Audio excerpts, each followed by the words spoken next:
The first time Willa Hartwell heard the Alpha King's wolf, the wolf was accusing a chicken pot pie of being a marriage proposal. The second problem was that Alpha King Alden Blackthorn looked like a man who had never proposed to anything in his life, including dinner. The third problem was that Willa was the only person in Briar Glen who could hear the wolf yelling, "Take the pie, you beautiful idiot."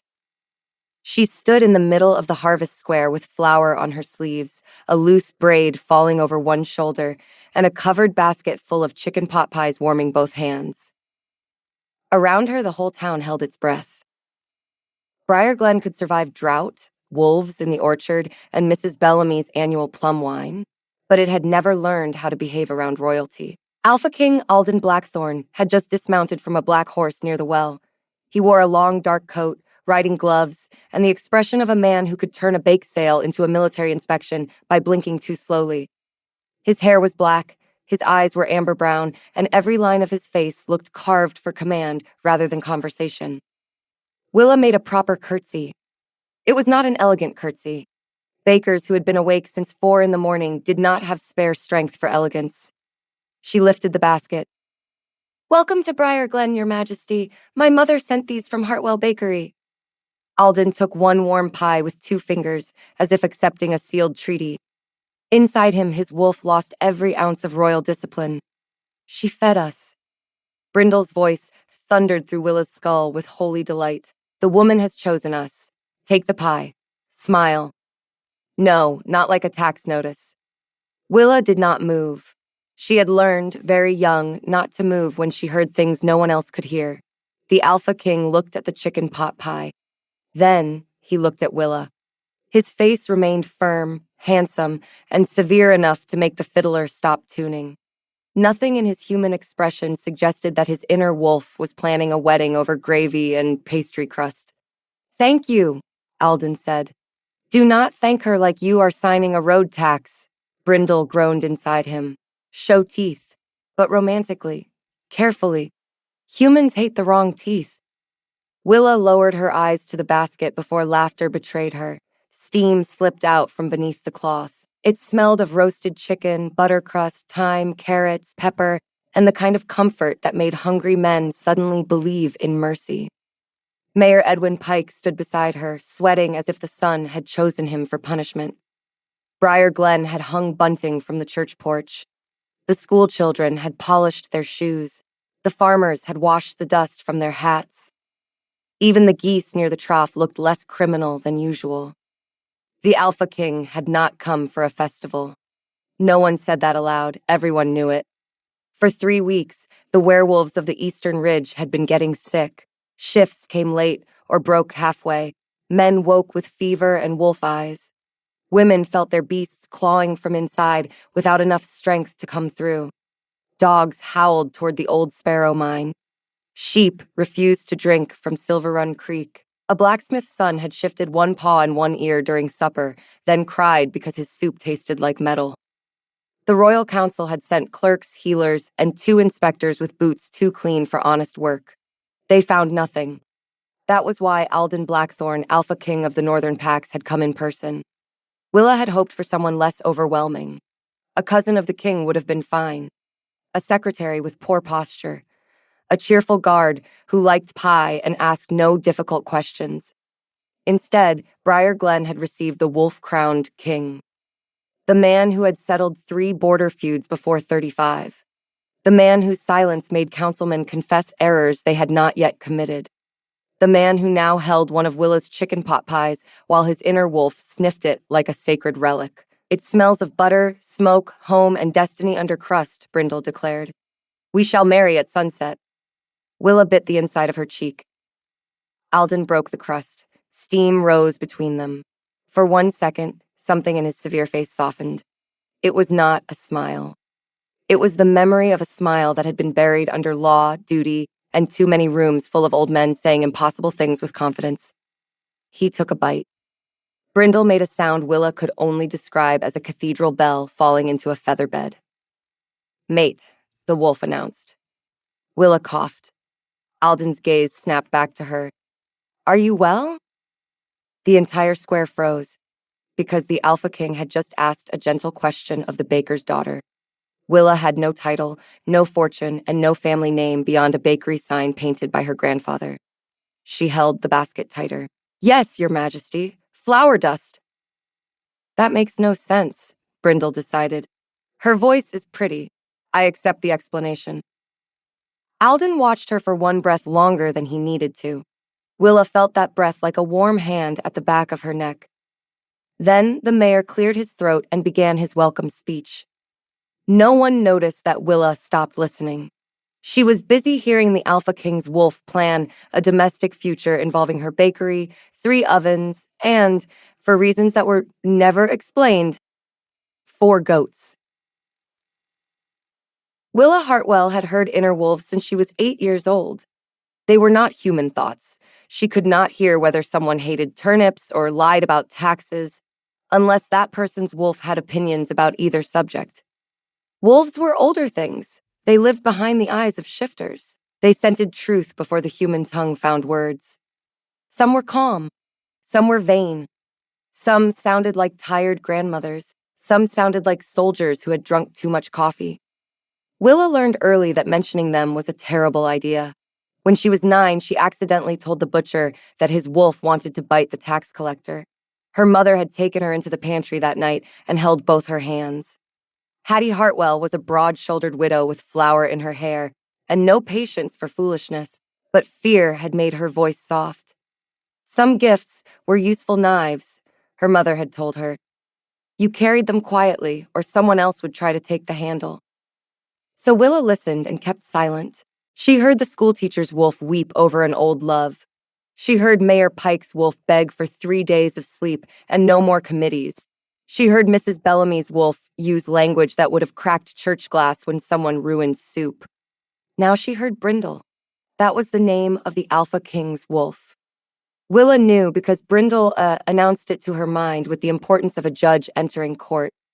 Brindle, guardian of the Blackthorn blood, breaker of winter raiders, terror of the red snow, and apparently a complete disaster in front of a baker with a hot basket. During the inspection of the square, Alden asked precise questions about wells, fevers, failed shifts, livestock, and the old mine road. Willa stayed beside the bakery stall because that was her place. Low, useful, near the ovens. Mayor Pike answered too quickly. Captain May Calder, Alden's guard captain, took notes with the calm patience of a woman who had watched King's ruin shirts during unexpected shifts. 2 council nobles in green velvet looked at the whitewashed houses as if poverty might leap from the walls and stain them. One of them was Lord Everett Vale. He smelled of expensive cologne, new silver buttons, and soft hands. His smile was smooth. His wolf was not. Willa frowned. Most wolves had texture in her mind. Brindle sounded like warm thunder wearing a crown badly. Mayor Pike's wolf sounded like a blanket being dragged toward a nap. Mrs. Bellamy's wolf sounded like a church bell with opinions. Vale's wolf sounded muffled. It was distant and flattened, as if someone had thrown a heavy cloth over its head. Brindle noticed too, though his attention kept tripping over Willa's basket. Ask her, the wolf urged Alden. She knows things. Also pie. But first things, then pie, then marriage. Alden turned his head toward Willa. It was a small movement. The square felt it anyway. The mayor turned. The nobles turned. The fiddler lowered his bow. Suddenly, the baker's daughter, who had not been invited to speak, stood at the center of the royal attention.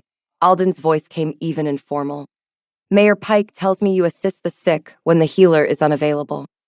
The phrase was polite, but the nobles stiffened. The word healer meant one thing in a kitchen and another in noble mouths. In a kitchen, it meant relief. In a noble mouth, it often meant suspicion with clean gloves. Willa chose her answer with care. Small wounds, fevers, and frightened animals, Your Majesty. Nothing official. Alden did not laugh. He did not make the slight face important men made when low women knew too much. He only asked why animals had stopped drinking from Silver Run Creek. Willa looked past the square, down the road that led toward the water. The old church clock struck noon with a cracked note. Beyond the red roofs, the ridge rose beneath the sun. The sealed mouth of Sparrow Mine sat in the rock like a dark scar. Something in the water burns their tongues, Willa answered. Lord Vale gave a soft laugh. Frontier villages often turn weather, sickness, and stubborn sheep into omens. His words were polished. His wolf, buried under that muffling pressure, sent a vibration through Willa's teeth. Lie. The word did not arrive clearly. It came as a broken note under a violin string. It hurt. Alden was not looking at Vale. He was looking at Willa. He had seen the change in her hands, the way her fingers closed around the basket handle. Brindle, for the first time since the pie, stopped sounding in love with dinner and became alert. She knows, the wolf warned. I do not know what she knows, but she knows. Alden, stop being a pretty statue and pay attention. The king ordered an inspection of Silver Run Creek that afternoon. When Willa tried to excuse herself because she had bread cooling and chicken filling on the stove, Alden accepted the excuse with grave courtesy.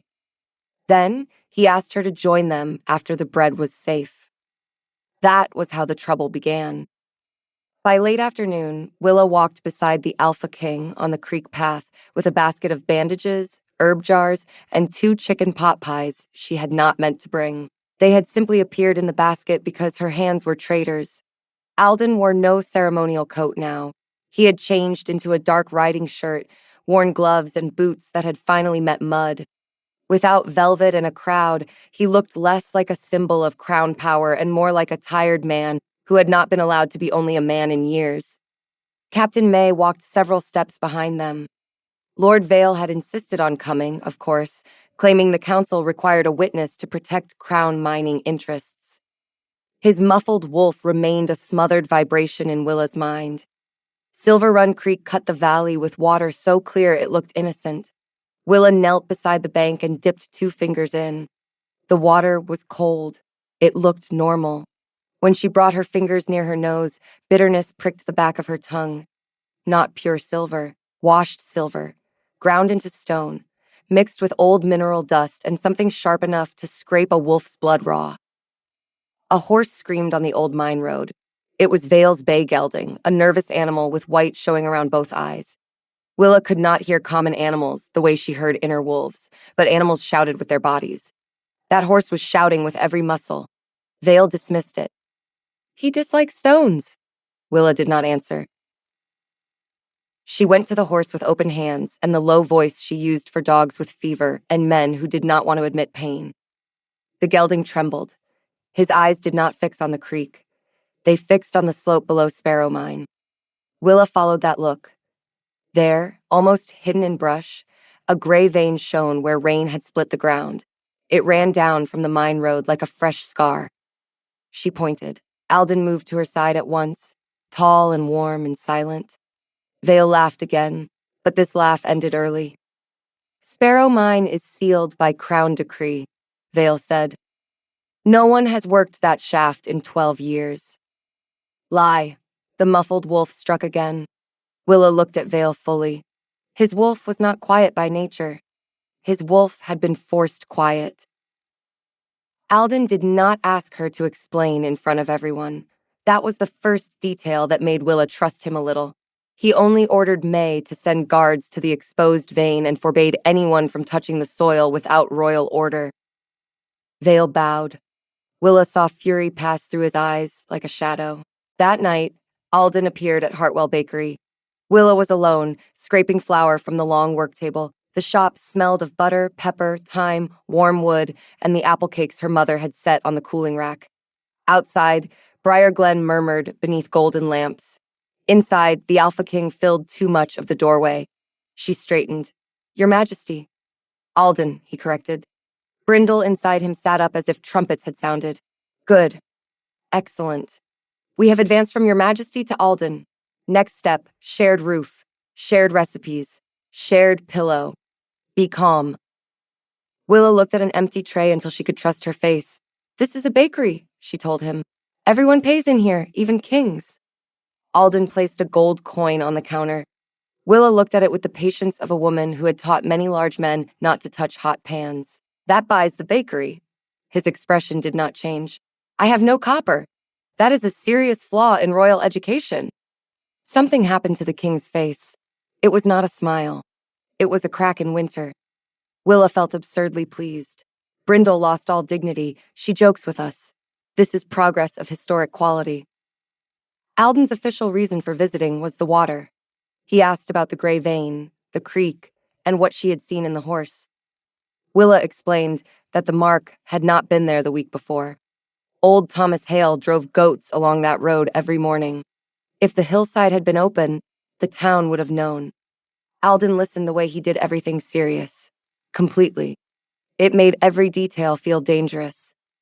When Willa wrapped 2 chicken pot pies in paper and set them on the counter, his fingers brushed hers. The contact was brief. Nothing improper. Nothing dramatic. Brindle went silent. Heat moved up Willa's arm and settled in her chest. Alden also went still. Then Brindle spoke with a certainty so deep that it no longer sounded ridiculous. Mate.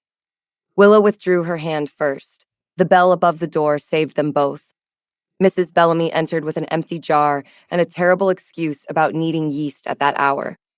She saw the king, saw Willa, saw the wrapped pies, and her wolf declared with total clarity that Briar Glen had finally become interesting. Willa decided she needed to sleep for 3 days. She did not. During the next week, Alden found reasons to visit the bakery. The first day, he came to inspect flour supplies. Brindle informed Willa that the king had asked 3 guards whether flour inspection sounded like a normal act of government. The second day, he reviewed frontier food stability.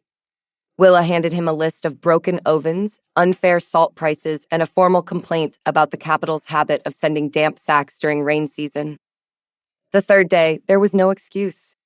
Alden entered, placed 2 exact copper coins on the counter, and requested 1 chicken pot pie with the solemnity of a man asking for safe passage through enemy land.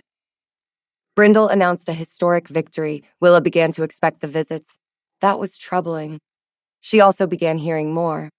The sick wolves of Briar Glen sounded out of tune. The bond between human and beast vibrated with a silver edge. It was not black magic. It was not a curse. It was contamination. Something entered the blood through water and weakened the boundary between skin and fur. The only wolf Willa could not understand was Lord Vale's, not because it was naturally silent. Someone had made it silent. Confirmation came on market afternoon. Willa was selling apple buns when Tobin Hale approached her stall. Tobin was Thomas Hale's nephew, a young mine guard with shaking hands and a fresh scar below one ear. He bought a chicken pot pie and claimed he was not hungry. His wolf was screaming. Not the mine, not the bell. The ledger under the bell. Not safe. Willa's blood chilled. Tobin walked away before she could ask anything. Alden arrived 20 minutes later under the official reason of checking market security. Captain May, standing behind him, looked at the pie display and then at his serious face with remarkable restraint. "Your Majesty," Willa greeted him. Alden's gaze moved to the pies. "Miss Hartwell," Brindle sighed. "She has flour on her cheek. Tell her, no, do not stare.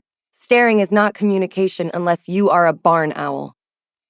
Willa wiped the wrong cheek. Alden's hand moved, then stopped. He looked as if he had just fought a border war against his own fingers. "Other side," he murmured. Willa cleaned the flour. "Thank you." Brindle groaned. "We could have done that with tenderness. We chose weathered plank energy." Willa bent over the tray and pretended to rearrange pies. Captain May cleared her throat. Her voice carried the dryness of a woman who had watched enough royal awkwardness to qualify for hazard pay. "The market appears secure, Your Majesty." "Good," Alden answered. He did not leave. Willa looked up. Was there another security concern? Alden's eyes fixed on a stack of cooling pies.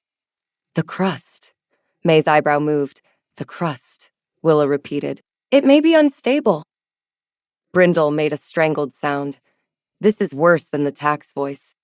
Willa lifted 1 pie and placed it in a paper wrap. "Then you had better remove it from public danger." Alden paid with 2 copper coins. The square watched him walk away holding a chicken pot pie like contraband. By dusk, 3 women had asked Willa if the Alpha King was courting the bakery or the baker. Her mother had opinions. Hattie Hartwell waited until the shop closed. Then she set both hands on her hips and looked at her daughter across the work table. The oven still glowed. The room smelled of peppered gravy, baked apples, yeast, and rain.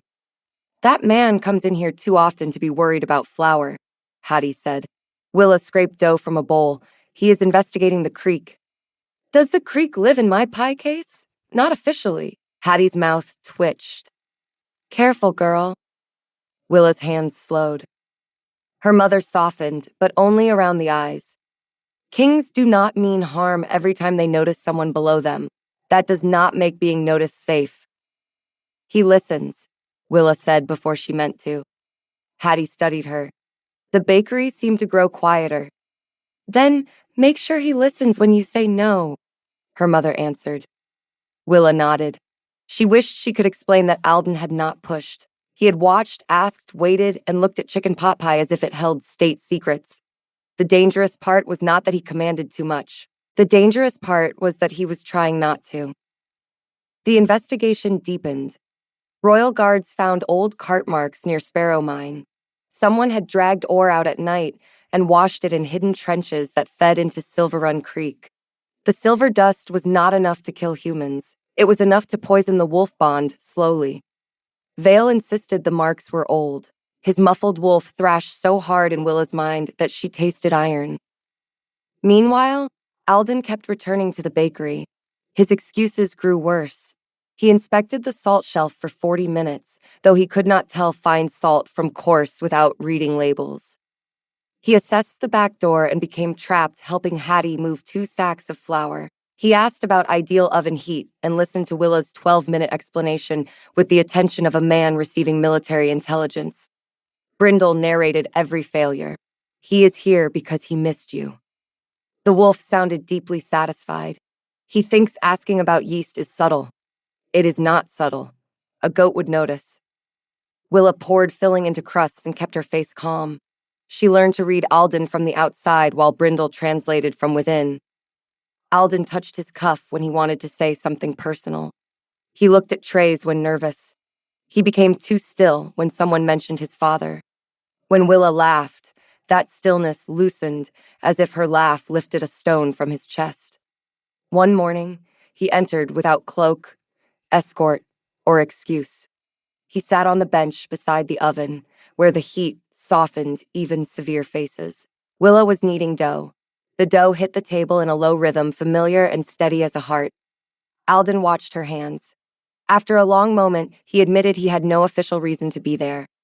Willa did not look up. That is new. I am practicing honesty. Brindle yawned with pleasure. Slow, educable, still underperforming. Willa slid a circle of pastry toward him, followed by a bowl of chicken filling. If you want to practice, start with folding. The Alpha King of the Northern Pack studied the dough with the concentration other men reserved for peace treaties. He added too much filling. The pastry split on one side like an accusing mouth. Brindle mourned.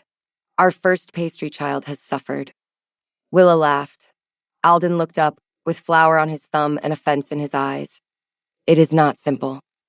I did warn you. Not with sufficient gravity. The conversation would have been ridiculous anywhere else. In the bakery, with the oven crackling and rain tapping the back window, it felt like the most natural thing in the world.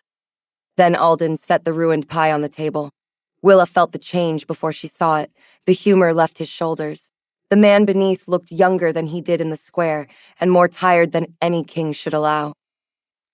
My wolf recognized you the first day, Alden told her. Willa wiped flour from her fingers with a cloth that did not need so much attention. I know, she said. Alden blinked. Brindle went absolutely still.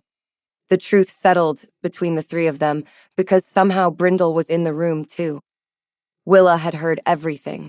The pie, the marriage plans, the goats, the remarks about her braid, the time Brindle called her hands practical and holy, the time Alden practiced asking for bread without sounding lonely. The Alpha King placed both hands on the table and lowered his head. His ears turned red. Willa felt a bright, terrible tenderness. Brindle whimpered. She heard us be vulnerable and has not fled. Mortifying. Promising. Willa came around the table and stood across from Alden. She kept a respectful space. Some truths needed room to breathe. I was not laughing at you, she told him.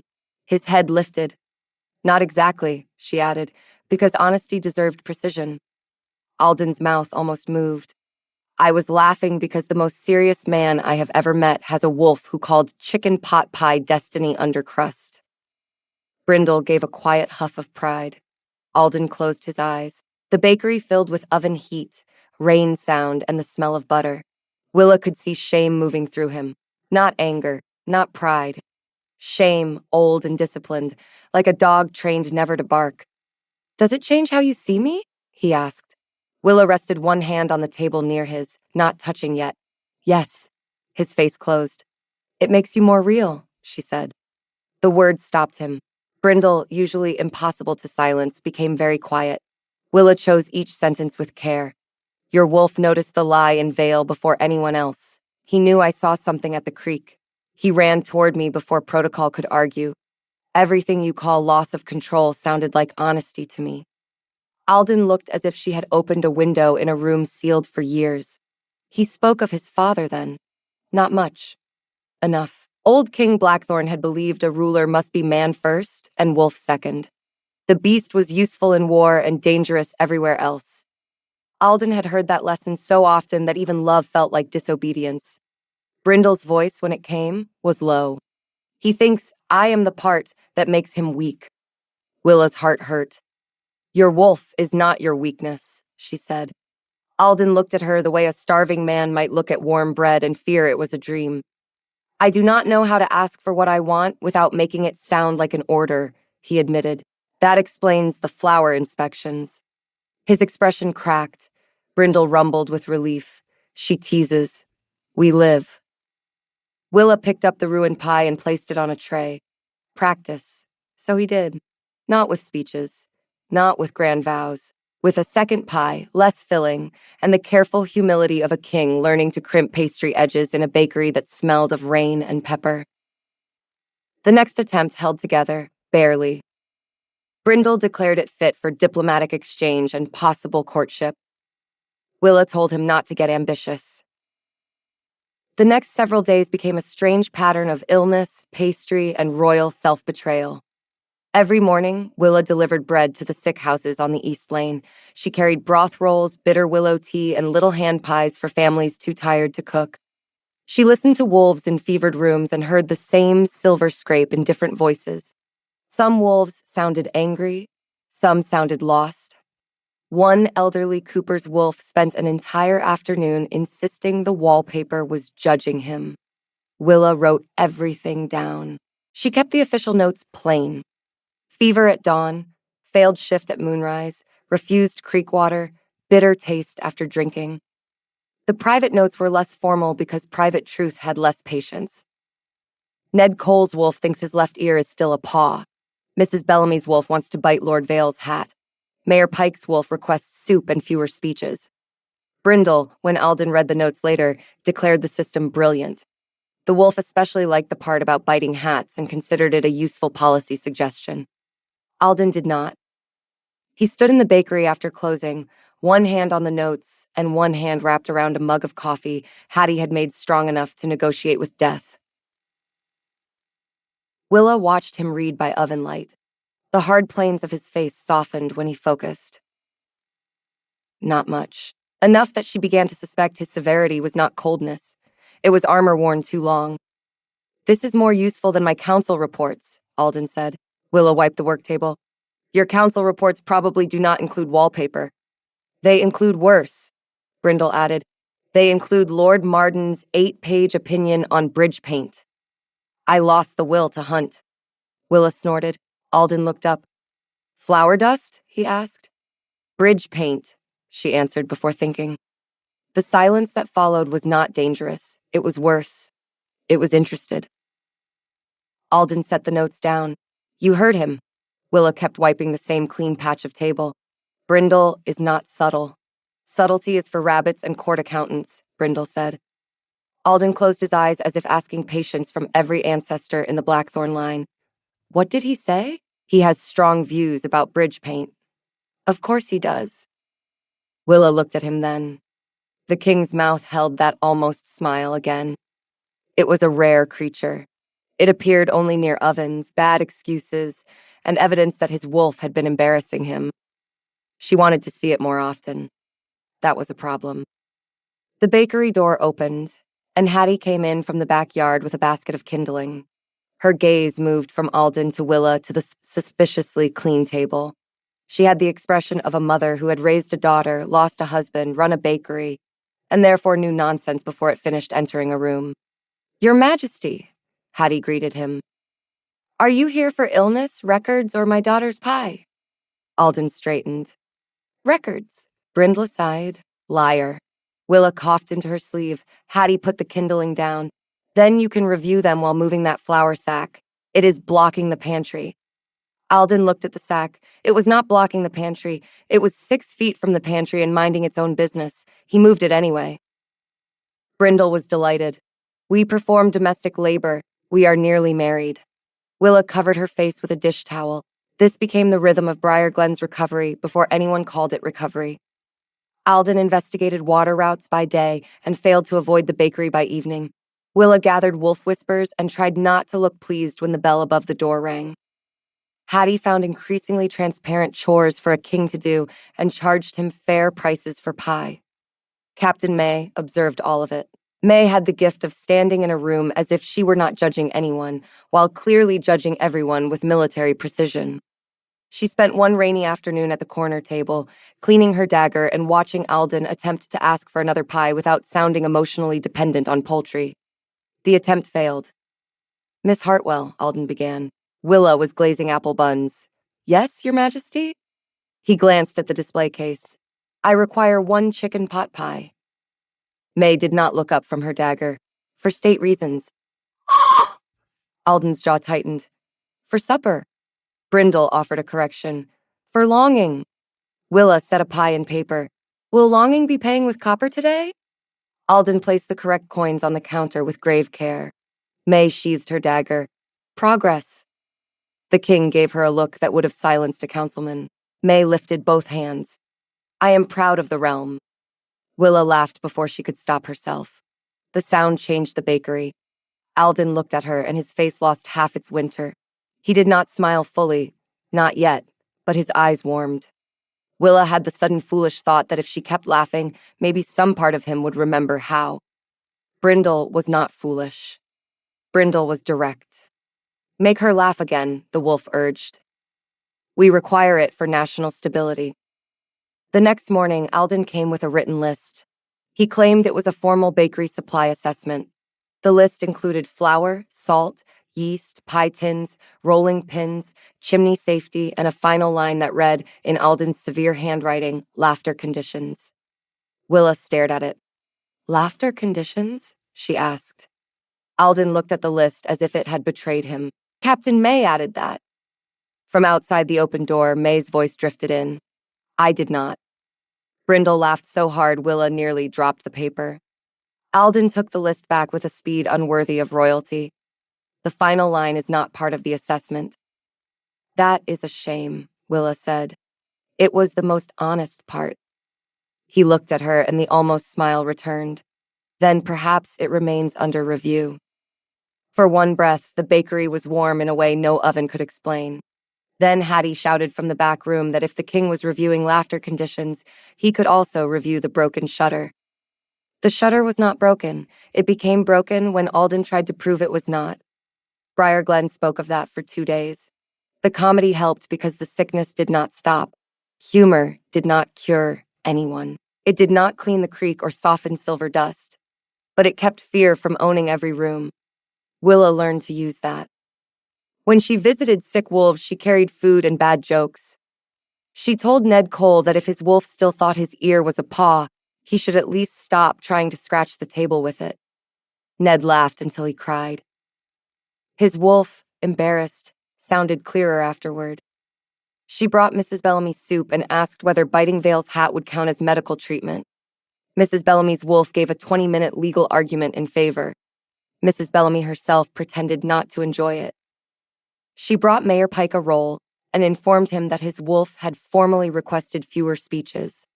The mayor looked wounded, then relieved, then ate the roll in silence.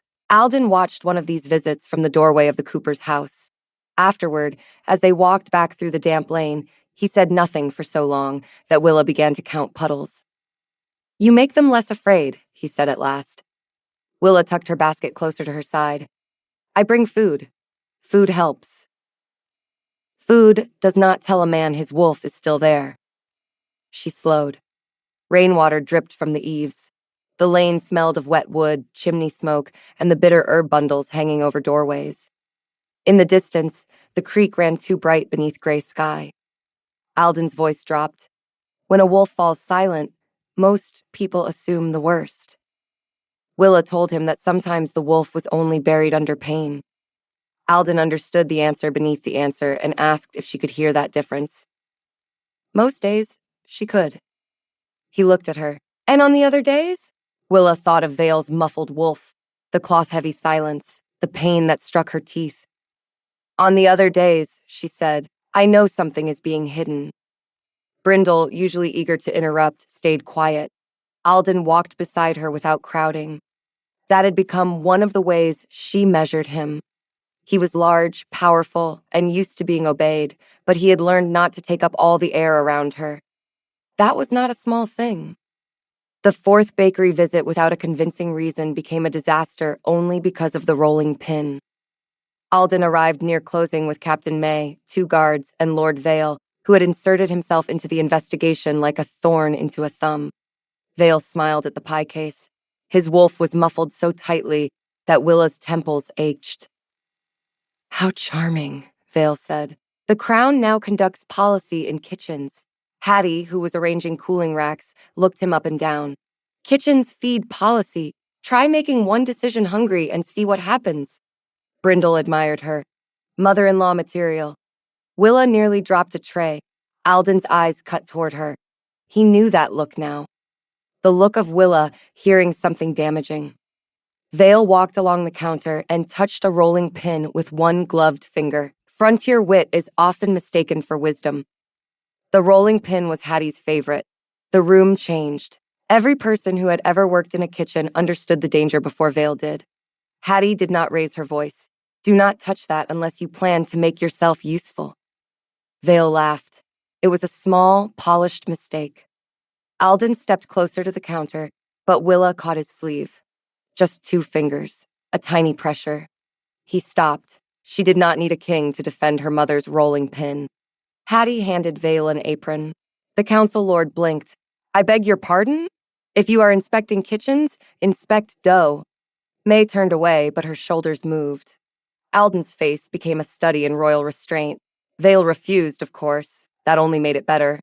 Hattie accepted his refusal with deep disappointment and informed him that his judgment on kitchens would therefore be filed as decorative. Decorative, Brindle repeated with reverence. A perfect wound. Willa had to leave the room and pretend to fetch onions. The moment should have stayed comic. Instead, in the pantry's dimness, she heard Vale's wolf clearly for one heartbeat. Bell, iron, names. He knows she hears. Then the muffling slammed down again. Willa gripped the onion crate. The danger had noticed her. She returned to the bakery with onions in her hands and calm on her face. Alden saw through both. After Vale left, he waited until the guards stepped outside. What happened in the pantry? He asked. Willa set the onions down one by one. His wolf broke through. Alden did not interrupt. She told him the words. Bell, iron, names. He knows she hears. The bakery smelled suddenly too sweet. Apple glaze, butter, sugar, and fear. Hattie stood by the stove with both hands flat on the counter. May's dagger was already half drawn. Alden's face turned cold. Brindle did not sound playful now. We end him. Willa looked at Alden. No. His eyes snapped to hers.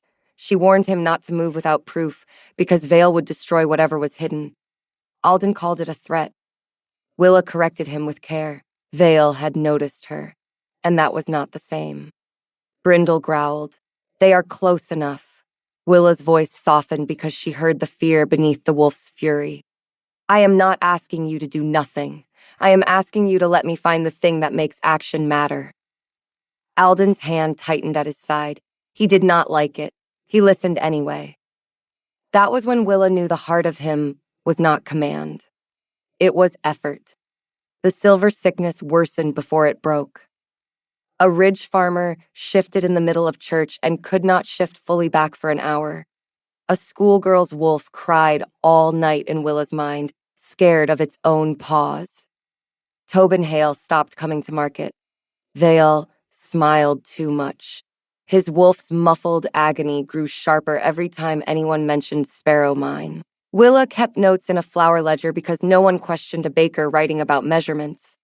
She recorded when the wolves' voices broke, which families drank from the east side, which animals avoided the creek, and which guards Vale moved after dark.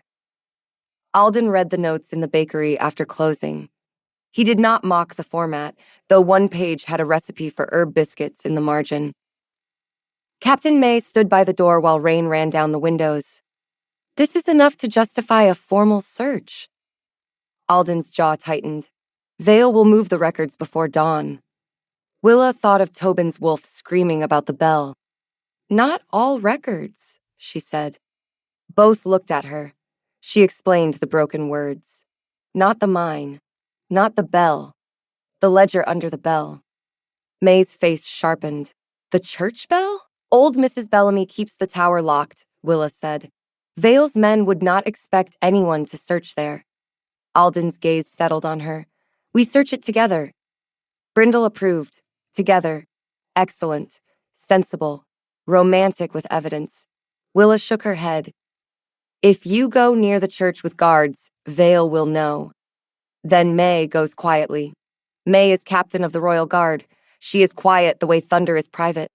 May looked pleased rather than insulted. Alden did not. You are not going alone. There it was. Not a command yet. A fear trying to dress as one. Willa understood the fear. She also understood the evidence might vanish. I am going to look, she said. Not fight, not confront. Look. I know that church better than Vale does. Alden went still. Brindle growled softly. We dislike this plan. So do I, Willa answered. Both Alden and May stared at her. Willa realized she had answered the wolf aloud. May's eyes moved between them. That explains several things. Alden's expression did not change, but his ears reddened again. Willa sighed. I can hear Brindle. May leaned one shoulder against the doorframe. I assumed either that or the king had developed a second personality devoted to pastry.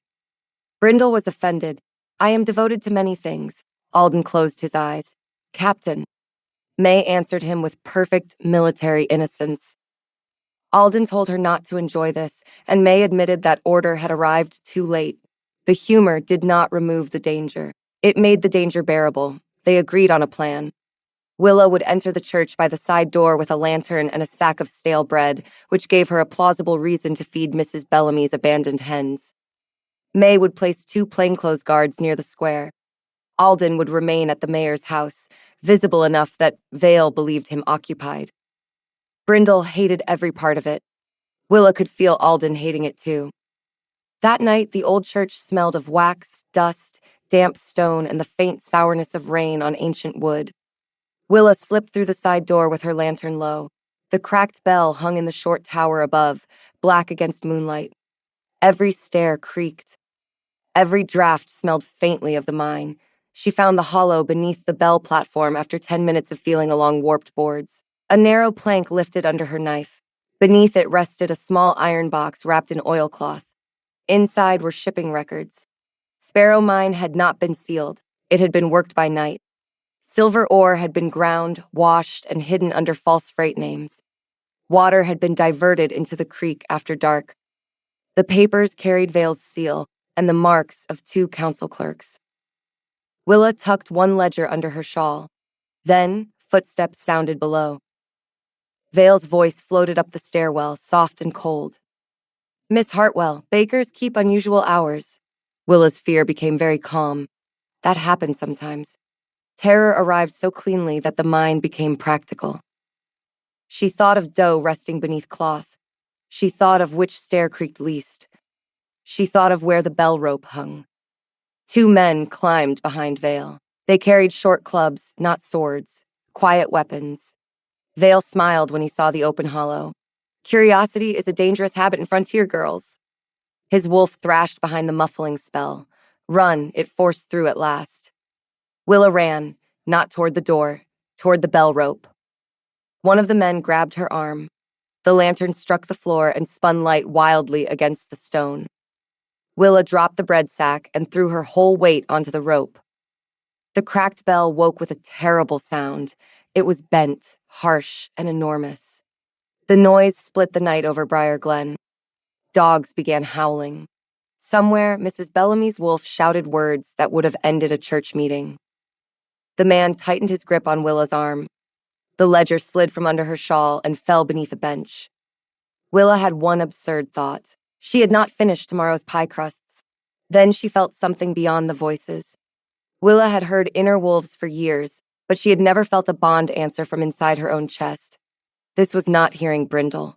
This was Alden, fear and fury cutting straight through the space between them. At the mayor's house, Alden Blackthorne stood so fast his chair fell backward. Brindle did not sound like a ridiculous suitor now.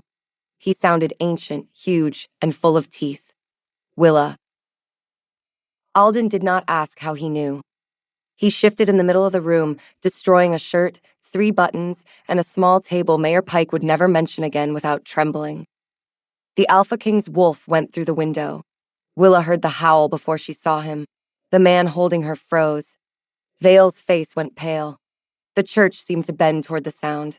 The wolf came through the side door like a storm made of dark fur and gold eyes. He was enormous, larger than any wolf Willa had seen, with crown power in every muscle. Yet he did not attack blindly. He placed himself between Willa and the men, teeth bared, and the world understood one simple rule. No one would touch her. Brindle roared in her mind. Ours. The wolf turned his head just enough to look at Willa. She understood the question without words. She shook her head once, not badly hurt, frightened, furious, and certain she would have bruises, but whole. The wolf advanced. Vale's men dropped their clubs. Vale tried to speak. His voice failed when May and the royal guards burst into the church, drawn by the bell and the trail of their king. Alden shifted behind a column, and May threw him a cloak with the efficiency of someone who had served a clothing-destroying alpha for years. When Alden stepped out, human again, the black cloak fastened over his shoulders, his face was ice. There were not many words. There did not need to be. The ledger beneath the bench held seals. The box under the bell held routes. The opened hillside held poison. Vale, who had dressed lies in velvet and cologne, stood in a church full of wax and broken sound with nothing pretty left to hide behind. Willa handed Alden the records with dust on her hands. Brindle, still vibrating with fury, spoke low in her mind. She saves herself and brings evidence. Queen. Alden looked at the ledger, then at Willa. The fury did not leave his face. Beneath it, something more dangerous appeared. Pride. Yes, he said quietly, she is. The hearing took place the next day in Briar Glen's town hall because the village had no palace, and because Willa refused to travel to the capital while the water remained poisoned. A royal mirror was set against the far wall, its silvered surface humming with the capital's formal magic. Lord Vale was brought in with his hands bound. The 2 council clerks appeared through a mirror link, pale and offended. Townspeople crowded the benches. Royal guards held the doors. In the front row, Mrs. Bellamy held a prayer book while her wolf insulted noblemen with stunning creativity. Willa stood beside a long table with a clean apron and her hair pinned up. She had slept 1 hour. She felt like bread that had risen badly. Alden stood at the front, not on a dais. That mattered. He did not place himself above the town. He placed himself with it. Vale tried to turn his crimes into administrative errors. The council clerks tried to turn Willa into a frontier superstition. The word witch appeared like a stone thrown into the center of the room. For 1 second, old fear lifted its head inside her. The fear of the child taught to hide. The fear of the woman who had heard too much and pretended to know too little. Alden took 1 step. Willa lifted her hand. The king stopped. Brindle stopped too, though he did it with great resentment. She wants to speak, the wolf said. Let her bite. Willa faced the room. She looked at Vale. She looked at neighbors who had known her since childhood. She looked at nobles waiting for her to fall. She looked at Alden, who watched her as if her choice mattered more than any decree. She had spent her life pretending not to hear. Silence had protected no one. Yes, Willa said. Her voice was not loud, but it reached the walls. I hear things. The murmur rose. She waited for it to pass over her like wind over a roof. A good doe could not be forced, neither could truth. Willa explained that she did not hear human thoughts. She heard inner wolves when truth fought fear, pain, or lies. She heard when a beast was hurt. She heard when one had been forced quiet. As she spoke, Vale lost color. His wolf pushed from inside like an animal hearing rescue steps.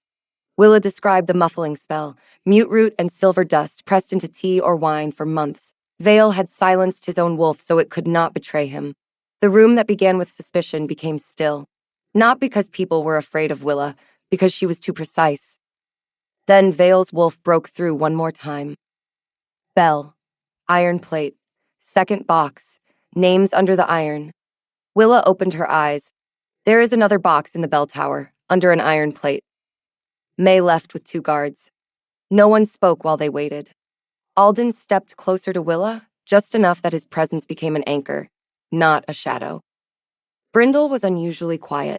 For the first time since Willa had heard him, he made no jokes, planned no weddings, and mentioned no pies. He only repeated one word with fierce tenderness: brave. May returned with a second iron box. The names were there. So were the seals. The council clerks in the mirror began speaking at the same time. Alden lifted one hand. The mirror went silent. He did not shout. He did not need to. True authority did not push. It filled the room like thunder before it broke. The Alpha King announced that Vale's seized assets would repair the water. Sparrow Mine would fall under Crown control until the creek ran clean. Forced workers would receive protection. Inspectors who had lied would answer to law. Then he turned to Willa. The entire room followed his gaze. Alden named her advisor for Frontier Pack Health and Living Waterways. Her gift, he said, was not shame and not superstition. It was the reason Briar Glen still had a chance. Willa's eyes burned. Vale gave a bitter laugh. You would put a baker in council? Alden did not look at him. He looked at Willa. I will put the only person who heard the truth in council, he said. Titles heard polished lies and called them records. Brindle sighed inside her. Also, she makes pie. Willa had to press her lips together. Alden noticed. For the first time in public, the Alpha King smiled. It was small. It was real. It ruined the dignity of several nobles who did not know what to do with a happy king. The following weeks smelled of lime wash, clean water, and bread. Sparrow Mine was sealed properly. New channels carried clean water past the town. Sick wolves were treated with sweet salt baths, bitter tonics, and mandatory rest, which became the most insulted medicine in Briar Glen history. Willa worked until her hands ached. Her new title did not make her less a baker. It only made more people call her advisor Hartwell while she carried flour sacks. Alden stayed. At first, he said it was to supervise the repairs, then to review documents, then to ensure the guard fulfilled its duties. Briar Glen had survived drought, taxes, and 3 generations of mayors with heroic mustaches. It also survived watching the Alpha King invent reasons to enter a bakery. Brindle narrated every attempt with pride. The king inspected the salt again, though the salt had not changed. The king examined the back door and became trapped moving flour. The king asked about oven heat and listened as if crust temperature might save the realm. Willa should have been annoyed. She was not. The town noticed. Briar Glen was small enough that a sneeze in the church porch became a weather report by supper. The Alpha King visiting Hartwell Bakery twice could be called duty. 5 times became speculation. 9 times became entertainment. Mrs. Bellamy began bringing her mending to the bench across the street. She claimed the light was better there. Her wolf claimed she wanted a good view of the tall fool learning courtship by pastry. Mayor Pike started taking the long way past the bakery every afternoon. His wolf hoped someone would offer him soup. His human mouth pretended to discuss water repairs. Old Thomas Hale brought his goats through the square and paused outside the bakery window because the goats had opinions about Alden. Willa could not hear goats the way she heard wolves, but their faces suggested harsh judgment. Brindle, offended, insisted goats had no sense of romance. Hattie enjoyed all of it more than a mother should. She found tasks for Alden whenever he arrived. The front step needed sweeping. The flour scale needed testing. The back shelf needed moving 3 inches left, then 2 inches right, then 1 inch left again, because Hattie had standards. Alden completed every task with grim royal focus. Brindle considered this proof of devotion. Willa considered it proof that the Alpha King had never faced a bakery owner with a wooden spoon. One afternoon, Hattie handed him a crate of apples and directed him to the cellar. Alden took the crate. "Is this part of waterway repairs?" "It is part of not dropping apples," Hattie answered. Willa stood by the oven with her arms crossed. A vital branch of government. The king looked at her over the crate. "I am beginning to suspect your mother is assigning false royal duties." Hattie did not look up from her dough. "If it needs doing, it is not false." Brindle sighed. Wisdom. Terrifying wisdom. Alden carried the apples. The cellar stairs were narrow. The crate was wide. Alden, who had faced hostile alphas without blinking, spent nearly a full minute negotiating with a turn in the wall. Willa watched from the doorway. "Do you require a council?" she asked. Alden's voice came from below. "No." Something bumped. An apple rolled up 1 step and back down. Brindle reported with dignity that the architecture had attacked first. Willa laughed so hard she had to grip the doorframe. When Alden emerged, 1 apple rested in the crook of his elbow, another in his coat pocket, and 1 somehow sat on his shoulder. His face had returned to royal stone. That only made it worse. Hattie removed the apple from his shoulder. Efficient storage.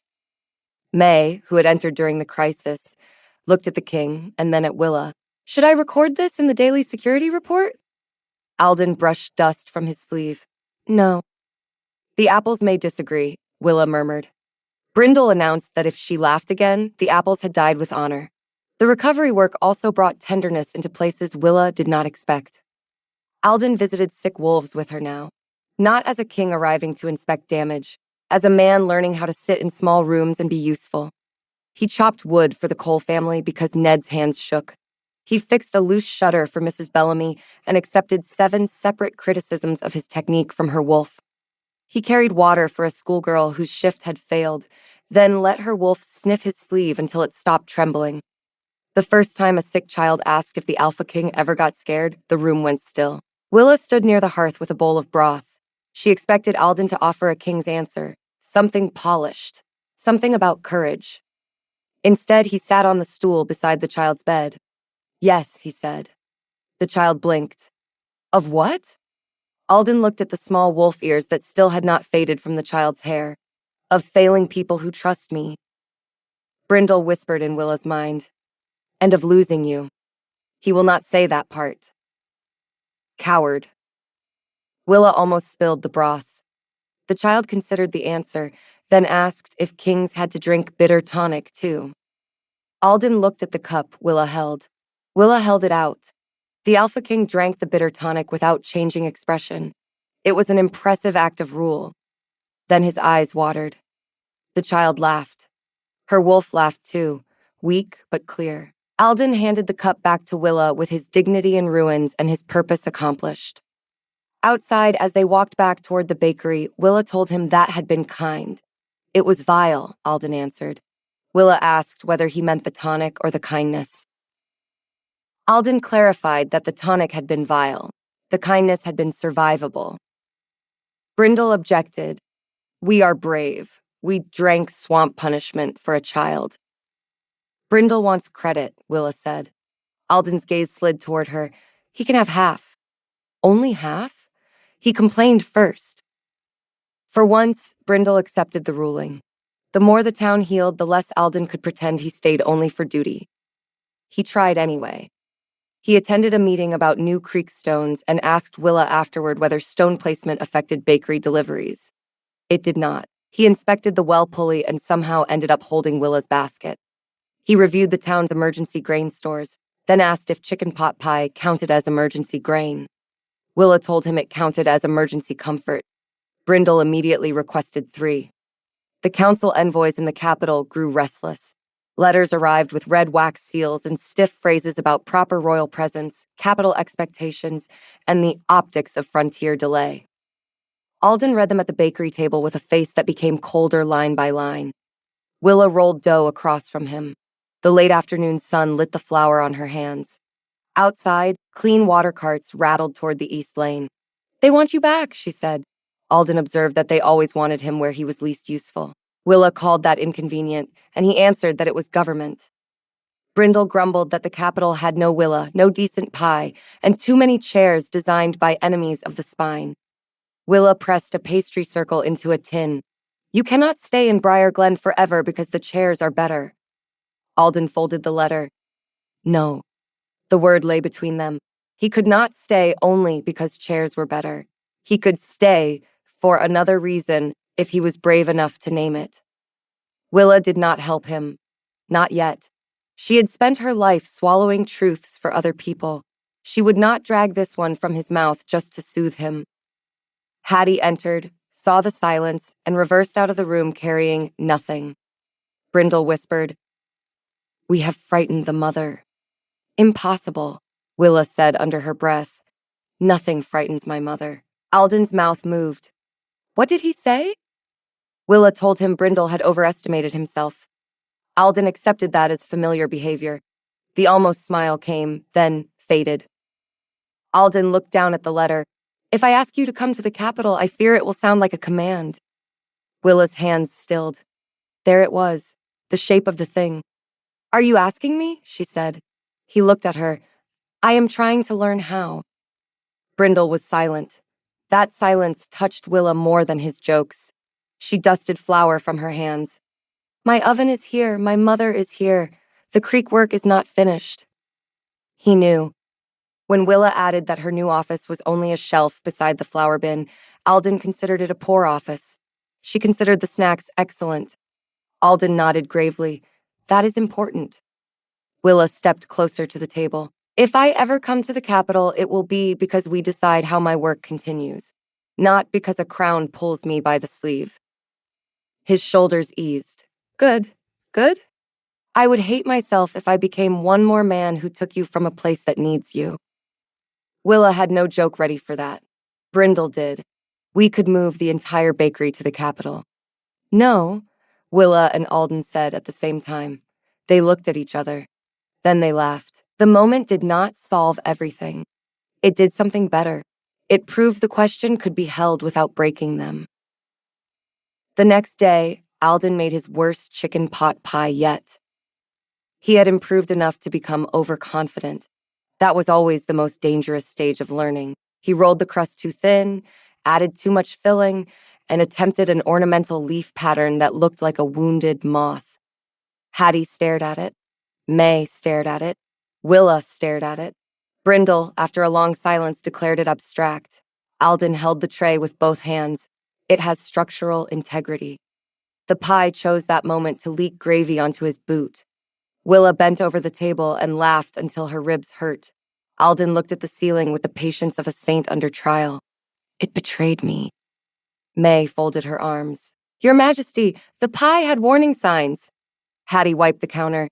"Never trust thin crust with ambition." Brindle was solemn.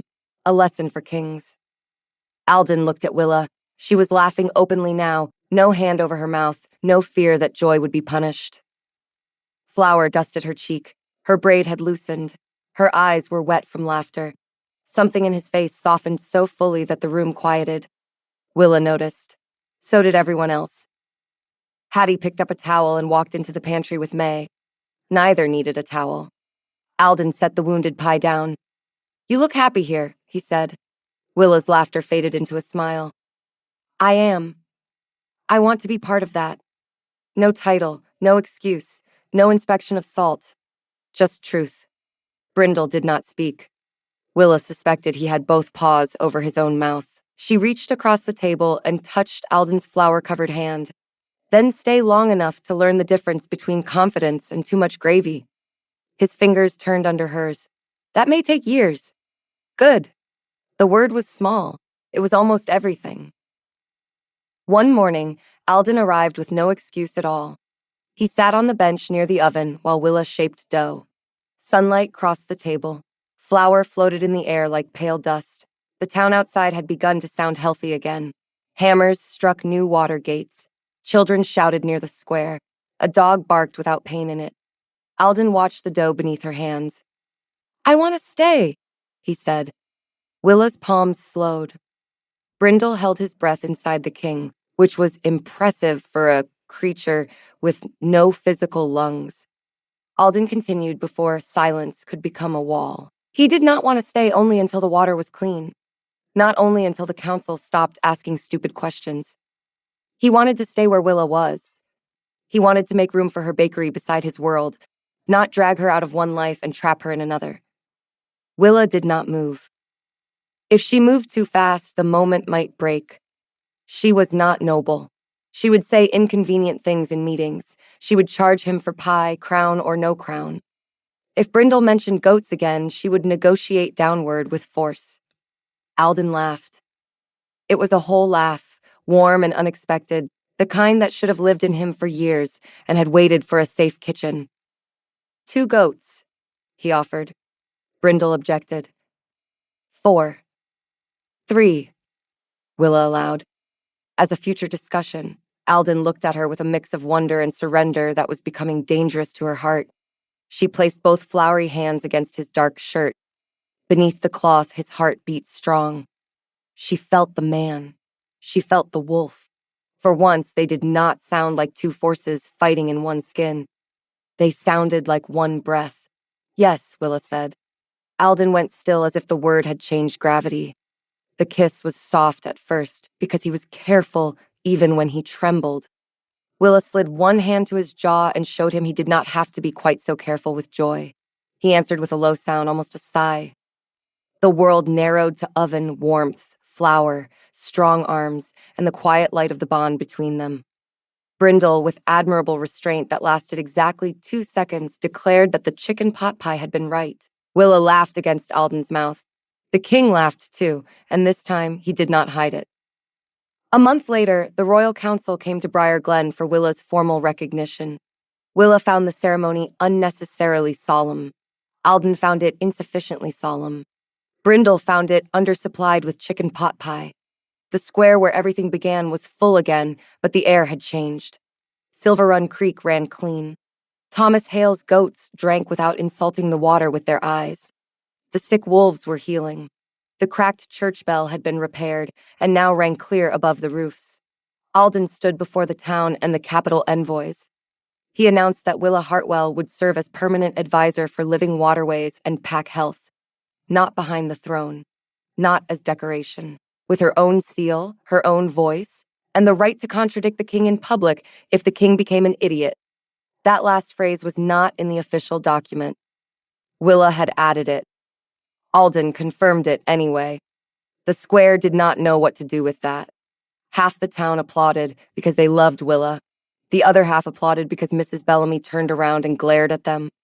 The capital envoys clapped with the cautious rhythm of people who suspected history was happening and wished it had submitted paperwork first. Willa stood beside Alden with the official seal in her hand. It was heavier than she expected. Not because of the metal, because of all the silence it ended. For years, her gift had lived in pantries, sick rooms, and the space behind her teeth. She had used it quietly. She had pretended her guesses came from herbs, observation, or luck. Now the whole square knew. The old fear still moved in her stomach, but it no longer had the room to stand tall. Brindle's voice brushed her mind. "They see you."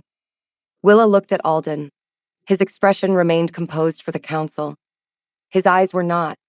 They were warm, steady, and fixed on her as if the square, the nobles, and the restored bell mattered less than whether she could breathe through this moment. Then Mayor Pike stepped forward with a parchment of thanks. He had written too much. Everyone knew it before he cleared his throat. His own wolf began begging for mercy by the 3rd sentence.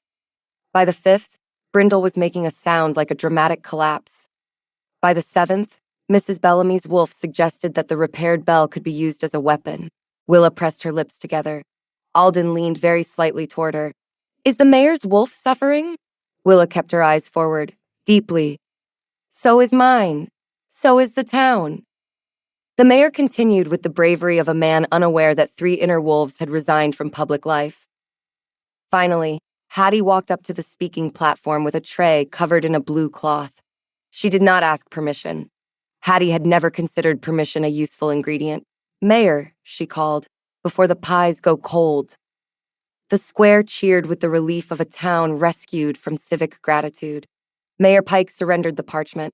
Hattie uncovered the tray. Small chicken pot pies steamed in neat rows, their crusts brushed gold. The scent rolled through the square. Butter, chicken, thyme, pepper, carrots, and home. It was the same smell that had started everything, only now the town understood the joke. Alden looked at the tray. Brindle whispered with awe. The sacred circle closes. Willa almost laughed into her sleeve. Hattie handed Alden the first pie. 2 copper. Every noble envoy went still. Alden reached into his coat and produced 2 copper coins. The square erupted. It was not polite applause this time. It was laughter, cheers, whistles, and one goat bleating with suspicious timing. Alden paid with total dignity, which made the entire thing worse and better. Hattie took the coins. Royal education has improved. Willa could not stop smiling. Alden turned toward the crowd with the pie in his hand. For a moment, it looked like he might retreat into ceremony. He could have given another formal speech. He could have hidden the tenderness under rank, gratitude, and titles. Instead, he looked at Willa. Brindle went very quiet. That silence told her what was coming before Alden spoke. There is one more matter, Alden said. The square settled. Willa's heart did not. Alden did not take her hand. Not yet. He did not presume before everyone. He stood close enough to be with her and far enough to leave the choice visible. Willa Hartwell is not honored today because she fed a king, he told the town. She is not honored because the crown finds her charming, though my wolf has made his opinion on that subject impossible to ignore. Laughter moved through the square. Brindle sounded proud, accurate. Alden's mouth curved for one heartbeat, then his voice deepened. She is honored because she heard pain when others dismissed it. She heard truth when titled men hid behind polished lies. She stood in a church tower with fear at her back and evidence in her hands. She did not wait to be rescued before she acted. Willa's throat tightened. He turned then, not to the envoys or the mayor, but to her. And I choose her, Alden said.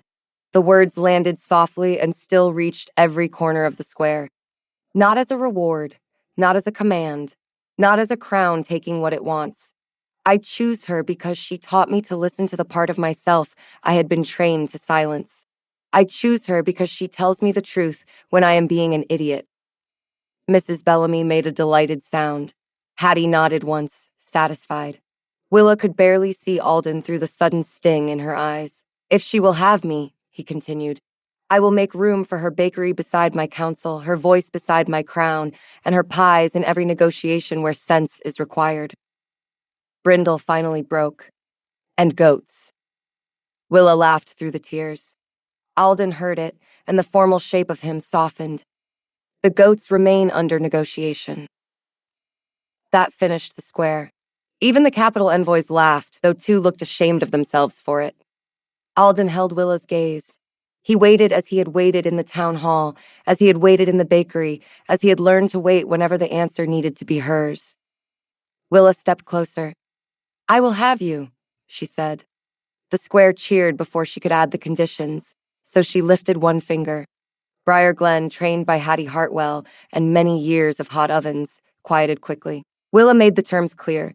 She would keep the bakery. She would argue in council. Alden would pay for pie like every other person with a mouth and a debt to civilization. Brindle would not interpret every chicken pot pie as a marriage proposal.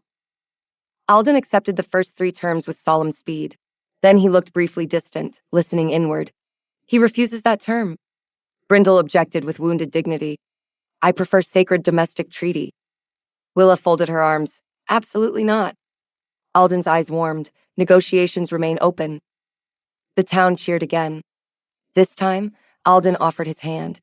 Willa took it. His fingers closed around hers, careful and sure. The public square, the council envoys, the repaired bell, the clean creek, and every wolf on the ridge seemed to hold the moment with them. It was not a fairy tale rescue. It was better. It was a choice made in daylight. After that, Briar Glen became impossible to manage for several minutes. Mrs. Bellamy cried into her best lace handkerchief while her wolf demanded a hymn with more drums. Mayor Pike tried to begin another speech and was stopped by 3 separate townspeople offering him pie. Thomas Hale's goats escaped their rope, marched toward the bakery stall, and began eating the decorative ribbon from the table. Brindle considered the goats an omen and immediately revised his domestic plans upward. Willa refused. Alden, still holding her hand, asked how many goats were now under discussion. None in public, Willa told him, his mouth curved. A wise policy, Brindle disagreed. Cowardice disguised as governance. Willa squeezed Alden's fingers, and he made the smallest sound of amusement. It was not enough for the whole square to hear. It was enough for her. The capital envoys approached next. They came in a neat line, each face wearing the expression of a person trying to bow to a baker without letting ancestors notice. The oldest envoy, a thin man with silver hair and a pinched mouth, congratulated Willa on her appointment.